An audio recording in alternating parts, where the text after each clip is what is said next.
প্রেমিকা তাকে জিজ্ঞাসা করেছিলেন, মাহমুদ আমাদের দেখা হবে কবে? উনি বলেছিলেন যেদিন যুদ্ধ থামবে। প্রেমিকা জিজ্ঞাসা করলেন, যুদ্ধ কবে থামবে?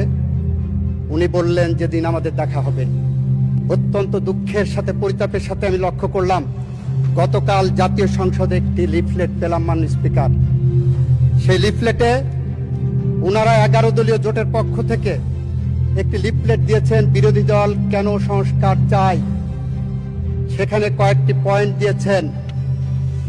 এই পয়েন্টের মধ্যে কোথাও জুলাই সনদের কথা বলা নাই মাননীয় স্পিকার। এখানে বলেছেন গণভোটের কথা। ব্যাখ্যা করেছি, জুলাই সনদ থেকে গণভোটকে ডেভিয়েট করা হয়েছে। That is a fraud on the constitution and that is a fraud on the law. এটা আমরা বলেছি। এখানে কোথাও জুলাই জাতীয় সনদ, যেটা 33টি রাজনৈতিক দল স্বাক্ষর করেছিলেন, তার কোথাও নাম চিহ্ন এখানে নাই মাননীয় স্পিকার। এটা পড়তে যে মনে হলো 33-এ পাশের একটা থিওরি আছে মাননীয় স্পিকার। এই যে আমরা 33-এ পাশ পরীক্ষা করি না, আমাদের দেশে এক্সামিনেশন সিস্টেমে 33-এ পাশ। এটা পড়তে যে মনে হলো কি আমি 33-এ পাশের স্টেজে আছি। 33-এ পাশ আসলো 1858 সালে। এই উপমহাদেশে যখন ম্যাট্রিকুলেশনের পরীক্ষা শুরু হবে, সেই সময় কতই পাশ হবে নির্ধারণ করতে পারছে না। তখন ব্রিটিশ শাসক ছিলেন। ব্রিটিশদের কাছে পাঠানো হলো যে 33-এ কততে পাশ হবে। তখন ব্রিটেনে পাশের মার্কস ছিল 65 নাম্বার।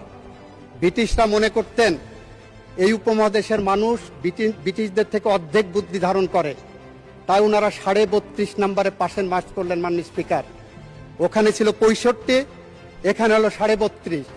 4 বছর পরে 1862 সালে এটা 33 করা হলো। আমার মনে হচ্ছে ওনারা এমনভাবে লিখেছেন, আমি কি সেই 33 পাশের মতন ওনাদের থেকে এখন অর্ধশিক্ষিত আছি? যেখানে মাননীয় স্পিকার জুলাই গণ অভ্যুত্থান, জুলাই সনদের কোনো শব্দ এখানে ওনাদের সুপারিশের মধ্যে নাই মাননীয় স্পিকার। এটা অত্যন্ত দুর্ভাগ্যজনক এবং দুঃখজনক মাননীয় স্পিকার। এখন যদি বলি যে এটা কবে হবে, তাহলে ফিলিস্তিনি জাতীয় কবি মাহমুদ দারুইশের একটি কবিতার কথা মনে পড়ে। ওনারা কবে এটা শুভবুদ্ধির উদয় হবেন। মাহমুদ দারুইশের প্রেমিকা তাকে জিজ্ঞাসা করেছিলেন, মাহমুদ আমাদের দেখা হবে কবে? উনি বলেছিলেন যেদিন যুদ্ধ থামবে।